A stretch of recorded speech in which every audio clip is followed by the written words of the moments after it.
오늘 주신 말씀은 사무엘상 15장 32절 33절 말씀입니다.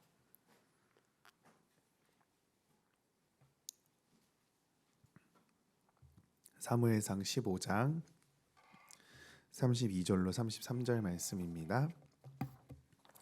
사무엘상 15장 32절로 33절의 말씀, 두 절의 말씀을 같이 한 목소리로 봉독하도록 하겠습니다. 시작. 사무엘이 이르되 너희는 아말렉 사람의 왕 아각을 내게로 끌어오라 하였더니 아각이 즐거이 오며 이르되 진실로 사망의 괴로움이 지났도다 하니라.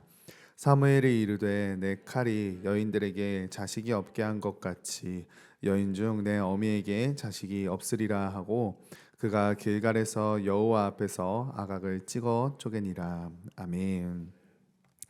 할렐루야. 네. 어제까지 계속해서 저희는 사울 왕이 고백하였다고 여겨지는 그 회개에 대해서 함께 살펴보고 있습니다. 그가 보였던 회개가 결국은 진정한 의미에서의 회개가 아니었다라는 것을 우리들이 함께 살펴보았죠. 철저히 자신만을 생각하였던 사울, 그의 회개 또한 철저히 자신의 이익만을 위해 그렇게 하나님 앞에 드려졌었던, 하나님 앞에 드린다 여겨졌었던 회개였었음을 우리는 살폈습니다.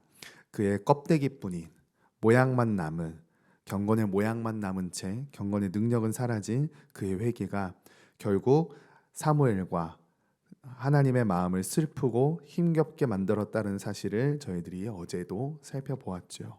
그래서 우리 주님이 저와 여러분들에게 그래서 말씀하여 주시는 것 같습니다. 특별히 누가복음 15장에 그 잃어버린 것들에 대한 이제 비유들을 이제 말씀을 하실 때에 그것을 찾았을 때 어떠한 그 하나님의 마음에 기쁨이 자리 잡는지를 저희들에게 말씀하여 주시죠.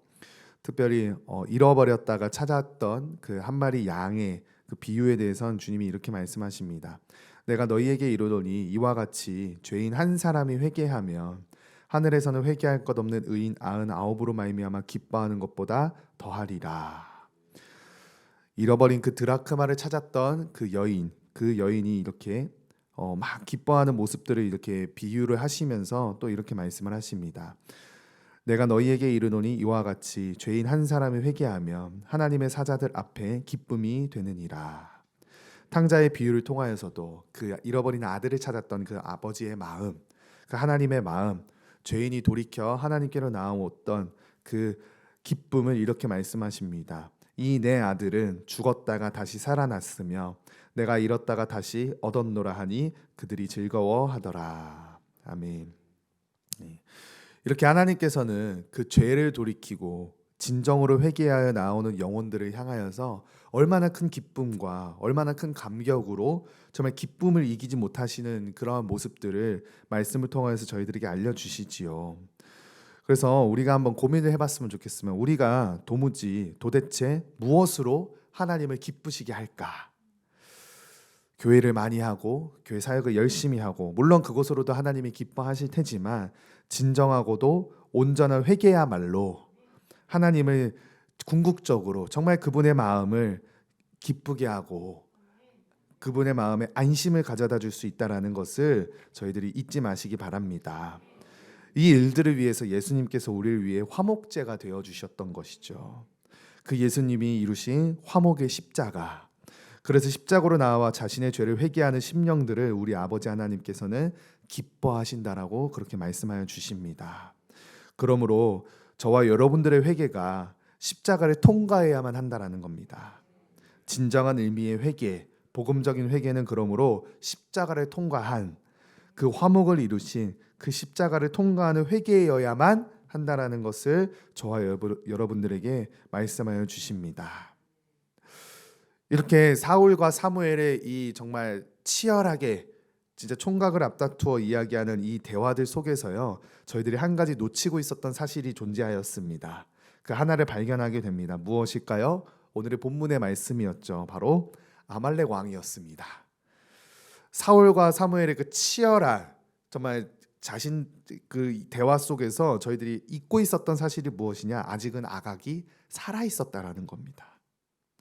사울이요, 자신의 죄를 없이 해달라고 나로 하나님을 경배하게 좀 해달라고 그렇게 자신의 죄를 그렇게 그냥 조금 없이 하면 안 되겠냐고 막 그렇게 이제 애걸복걸 전전긍긍하던 그의 모습들이었지만 정작 그는 아직도 아각 왕에 대해선 아무런 일도 하지 않았다라는 것을 저희들이 주목해야만 한다는 거죠.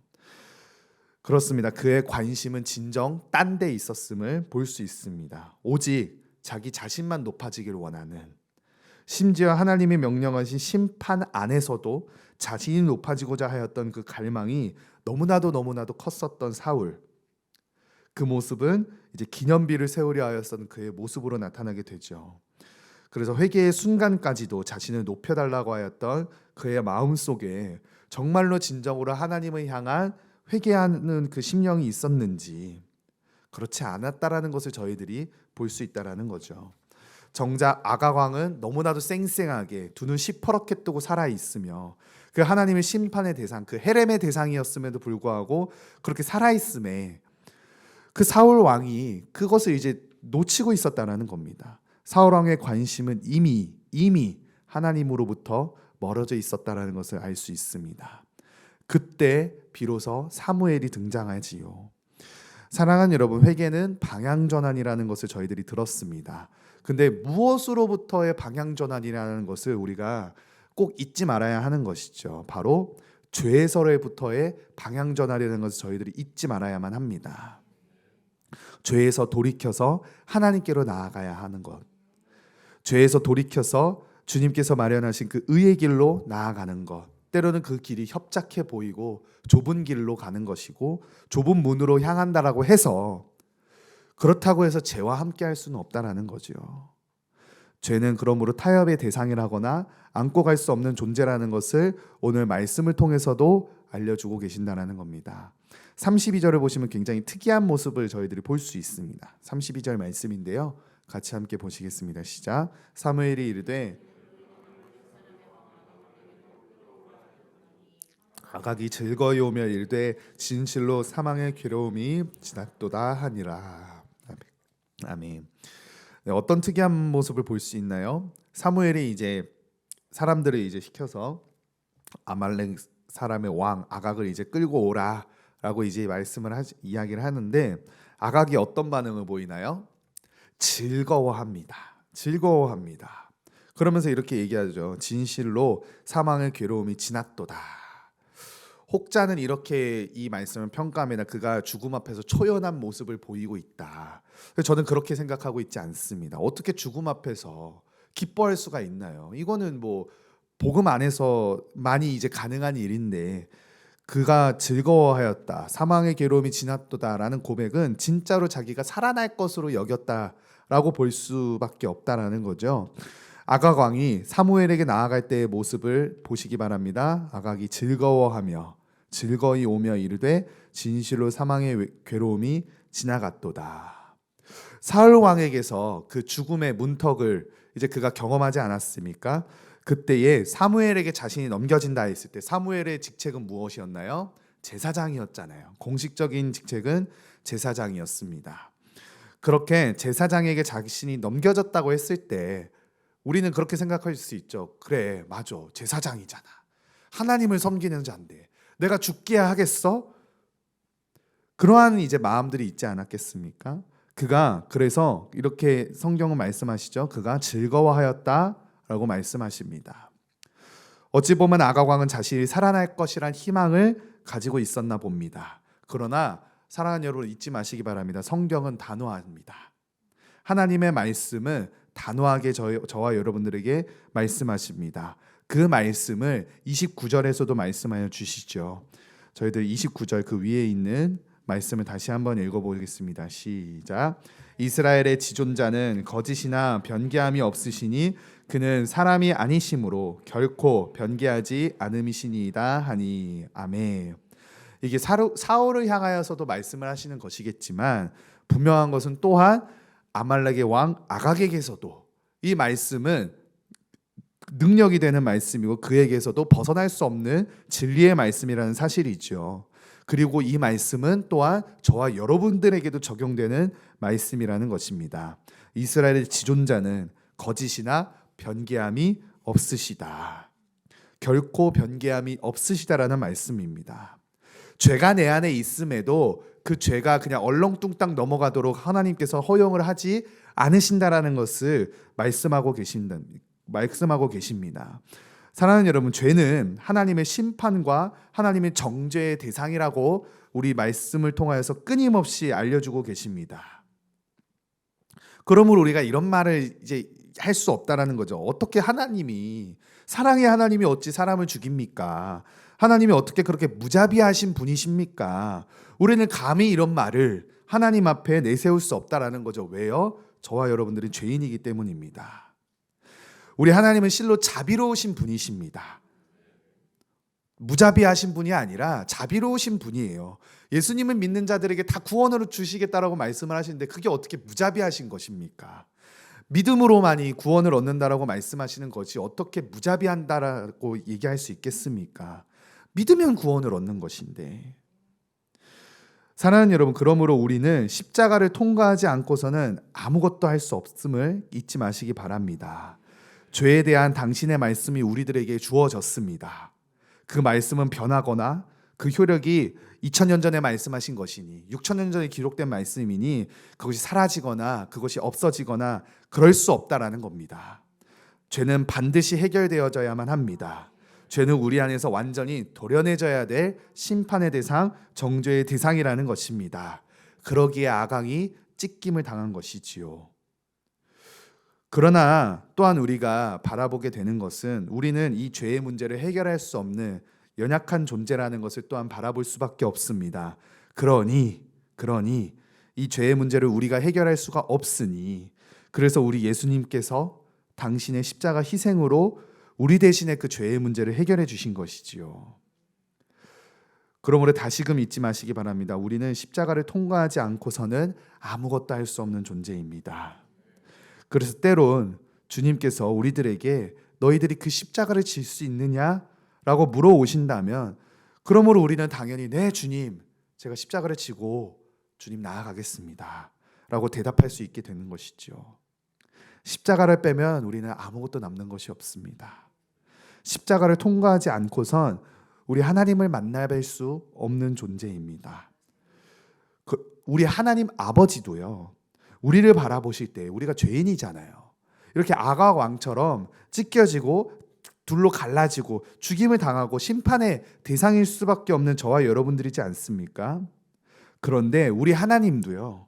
예수 그리스도의 십자가를 통과해서 우리를 바라보시기 때문에 그 긍휼의 눈으로 우리를 바라보시고 그 사랑의 눈으로 우리를 바라보신다는 겁니다. 예수님이 이루신 완전한 십자가의 의, 그것을 통하여 저와 여러분들이 하나님께 나아올 수 있는 것이고 그것 때문에 하나님께서 저와 여러분들을 그 사랑의 눈으로 바라보신다는 겁니다. 십자가를 통하여 저와 여러분들을 바라보시기 때문에 때론 우리의 허물과 죄가 많음에도 십자가로 나아오는 영혼들을 하나님 아버지는 그 십자가의 사랑으로 덮으시고 그 예수님께서 이루신 그 십자가의 사랑으로 우리를 그냥 그렇게 덮어주시며 우리를 그렇게 감싸 안아주신다는 겁니다. 사랑하는 여러분, 그러므로 이 시간 우리들의 회개가 십자가를 통과하는 회개가 되시길 간절히 축복합니다. 우리를 위해, 우리의 죄를 위해 우리의 죄를 덮으시고 우리를 당신의 자녀라 삼아주신 의인이라 칭하여 주신 그 십자가를 바라보시며 우리의 회개가 그 십자가를 통과하시는 저와 여러분 되시길 간절히 바랍니다. 그래서 우리 아까도 찬송가로 고백하지 않았습니까? 주님의 십자가에 못 박히심은 속죄함이 아닌가. 우리의 죄사함 때문에 십자가에 달리신 것이지 달리 어떤 이유가 없다라는 거죠. 그 십자가를 의지하시며 그 십자가만으로 그 회개를 이루시는 저와 여러분들 되시길 간절히 축복합니다. 그 십자가만이 우리의 죄를 해결할 유일한 방법이라는 것을 잊지 마시고 오늘 하루 회개하실 때에 다른 어떤 미사여구를 붙이지 마시고 그저 십자가만 바라보시고 십자가만 고백하시며 주여 그 십자가가 오늘 나의 십자가가 되게 하여 주시옵소서. 그 십자가에 달려 돌아가신 그 주님의 은혜가 오늘 나의 죄를 십자가에 못 박고 그렇게 주님의 부활이 나의 부활로 되어 참 소망과 참 기쁨이 내 안에 샘솟는 그러한 참된 화목을 우리 주님과 함께 이루는 그 십자가의 회복이, 그 십자가의 회개가 우리들의 이 기도의 시간 가운데 일어나게 하여 주시옵소서. 그렇게 회개하며 나아가시는 저와 여러분들 되시길 간절히 축복합니다. 아멘. 기도하겠습니다.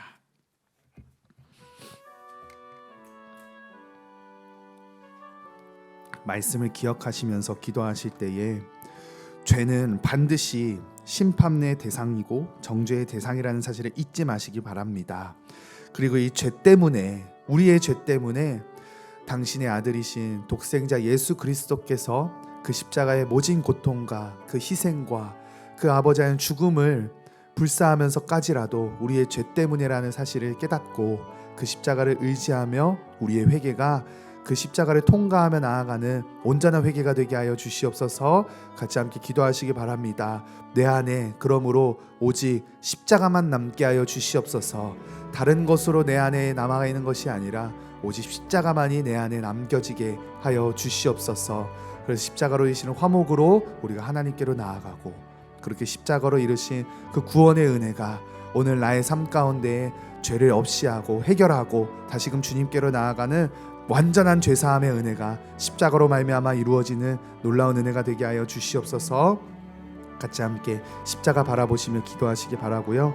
우리 교회를 위하여서 기도하실 때에 담임 목사님과 사모님의 영성과 육체를 위하여서 같이 함께 기도해 주시고 우리 선교사님들과 선교 사역지들을 위해 특별히 우크라이나 땅과 그 땅에 세워진 교회들과 선교사님들의 사역들을 위하여서 그 땅에 이제 그리스도인들을 위하여서 같이 함께 기도해 주시고 또 우리 불신 남편들을 위해 환우들을 위하여서 또 출타에 계신 성도님들, 자영업하시는 가족들을 위해 또 나라와 민족을 위해 또 동해안의 산불로 인해 고통받고 있는 우리 교회들과 우리 목사님들, 성도님들을 위하여서 같이 함께 기도해 주시고 또 우리 은혜마을교회 다음 세대의 부흥과 우리 은혜마을교회의 부흥을 위하여서 같이 함께 주여 외치시고 간절히 기도하며 나아가도록 하겠습니다. 주여!